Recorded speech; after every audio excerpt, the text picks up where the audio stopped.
सभी को मेरा नमस्कार। भारत देश की आज़ादी में अनेक वीरों ने अपने प्राणों को न्यौछावर किया है। इन वीरों में एक नाम आता है बिरसा मुंडा। आदिवासी लोग इन्हें भगवान बिरसा मुंडा भी कहते हैं। इनको धरती आबा के नाम से भी जाना जाता है। आज 9 जून को इनकी पुण्यतिथि है। बिरसा मुंडा का जन्म 15 नवंबर 1875 को झारखंड के खूंटी जिले के उलिहालू गांव में सुगना मुंडा और कर्मी मुंडा के घर में हुआ और इनकी मृत्यु 9 जून सन 1900 को रांची जेल में हुई। इनकी प्रारंभिक शिक्षा सालगा गांव में ही हुई। उसके बाद आगे की पढ़ाई के लिए ये चाईबासा के जर्मन मिशन स्कूल में चले गए। उस समय एक सरदार आंदोलन चल रहा था। सरदार आंदोलन सरकार और मिशनरियों के खिलाफ था। मिशनरी लोग वो लोग थे जो लोगों में ईश्वर का खौफ दिखाकर लोगों का धर्म परिवर्तन कराते थे। सरदार लोगों के कहने पर मिशन स्कूल से बिरसा मुंडा को हटा दिया गया। बिरसा मुंडा चाईबासा छोड़कर चले गए और उन्होंने रोमन कैथोलिक धर्म अपना लिया। लेकिन कुछ समय बाद उन्होंने उस धर्म को भी छोड़ दिया और थोड़े दिन बाद उनकी मुलाकात आनंद पाड़ से हुई। आनंद पाड़ को रामायण और महाभारत का अच्छा ज्ञान था, तो बिरसा मुंडा आनंद पाड़ और उनके भाई सुखनाथ पाड़ के साथ कुछ समय तक रहे। 19वीं शताब्दी के अंत में अंग्रेजों ने कुटिल नीति अपनाकर आदिवासियों के जल, जंगल और जमीन और उनकी जो प्राकृतिक व्यवस्थाएं हैं उसे बेदखल करने लगे। इसका आदिवासियों ने विरोध भी किया और आंदोलन करने लगे। लेकिन आदिवासियों की जो संख्या बल है वो भी कम था और उनके पास आधुनिक हथियार थे, उनकी उपलब्धता भी कम थी, तो उनके विद्रोह को दबा दिया गया। इससे बिरसा मुंडा आहत होकर उन्होंने भी इस आंदोलन में भाग लेना शुरू कर दिया। लगभग 1895 में बिरसा मुंडा ने अंग्रेजों द्वारा लागू की गई जो जमींदारी प्रथा और उनकी जो राजस्व व्यवस्था है उसके खिलाफ आंदोलन के साथ साथ जल, जंगल और जमीन की लड़ाई भी शुरू कर दी। यह मात्र एक विद्रोह नहीं था, यह आदिवासियों की अस्मिता, स्वायत्तता और संस्कृति को बचाने के लिए एक संग्राम था। पिछले सभी विद्रोहों से सीखते हुए बिरसा मुंडा ने सभी आदिवासियों को संगठित किया और अंग्रेजों के खिलाफ एक महाविद्रोह है उल गुलान को छेड़ दिया। उस समय आदिवासियों का जो जीवन था वो अभाव से भरा हुआ था।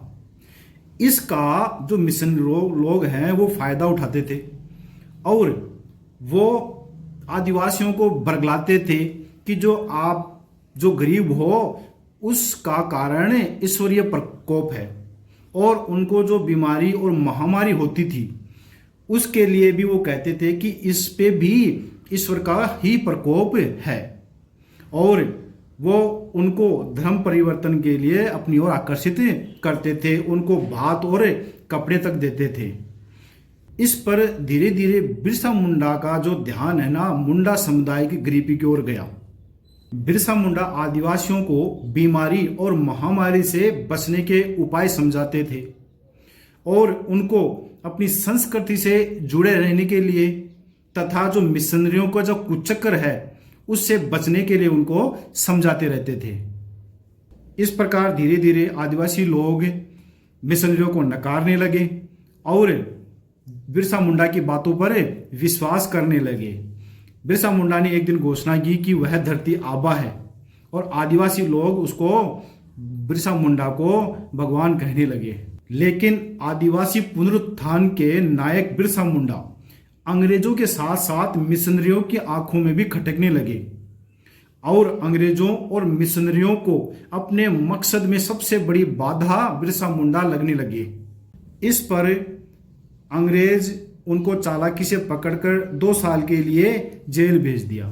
लेकिन जेल से छूटने के बाद वो फिर से आंदोलन में सक्रिय हुए और क्रांतिकारियों के साथ गुप्त बैठकें करने लगे और रणनीतियां अपनाने लगे और जो ईसाई पादरी हैं उन पर जमकर हमला करने लगे।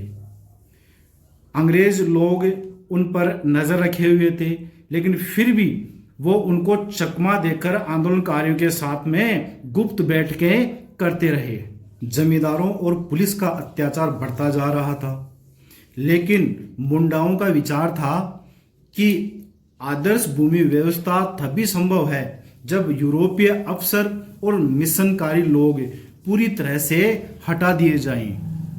इस पर मुंडाओं ने एक नारा दिया, अबुआ दिसुम अबुआ राज। इसका मतलब ये था कि अपना देश अपना राज। बिरसा मुंडा और उनके साथियों के सबसे बड़े दुश्मन थे चर्च, मिशनरी और जमींदार। बिरसा मुंडा और उनके साथी इन पर हमला करते, उनको नुकसान पहुंचाते। इससे वहां की पुलिस प्रशासन उनसे परेशान हुई और उनको पकड़ना चाहा, लेकिन बिरसा मुंडा और उनके साथी पुलिस के हाथ नहीं लगे।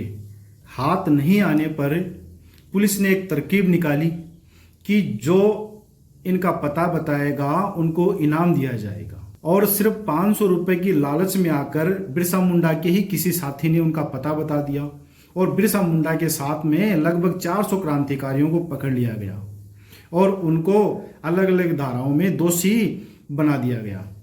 अंग्रेज सरकार जानती थी कि बिरसा मुंडा कुछ ही दिन में छूट जाएगा और छूटने के बाद यह विद्रोह को एक बड़ा रूप दे सकता है। इसलिए उन्होंने जेल में ही बिरसा मुंडा को दातुन या पानी में विषैला पदार्थ देकर मार दिया गया और आनन फानन में रांची जेल में ही कोकर के पास डिस्टिलरी पुल के पास उनको दफना दिया गया, उनको उनका अंतिम संस्कार कर दिया गया। इस प्रकार एक युग का अंत हुआ। बिरसा मुंडा मरे नहीं अपितु अमर हो गए। उन्होंने जाते जाते लोगों के जीवन पर ऐसी छाप छोड़ी कि आदिवासी लोग उनको भगवान का दर्जा देने लगे। जब जब आदिवासी विद्रोह की बात करेंगे तब तब बिरसा मुंडा का नाम प्रथम पंक्ति में लिया जाएगा। भारत सरकार ने बिरसा मुंडा की जयंती 15 नवंबर को जनजातीय गौरव दिवस के रूप में घोषित किया है। आज बिरसा मुंडा का नाम पूरे भारत में प्रसिद्ध है। ऐसी महान आत्मा को मेरा सत सत नमन। बिरसा मुंडा ने आदिवासियों को एक बात कही है कि भाइयों, ये जो लोग आपके बीच घूमते चलते हैं उनसे आप लोगों की सेवा ठीक से कभी नहीं हो सकती। जो लोग कहते हैं कि 5 या उससे कम दिन पहले मरे लोगों को फिर से जिंदा किया जा सकता है, याद रखो ये लोग आपको बुद्धू बना रहे हैं। ये देश को बर्बाद करके छोड़ेंगे। अगर आपको यह वीडियो अच्छा लगा हो तो लाइक, शेयर और सब्सक्राइब जरूर करें। धन्यवाद।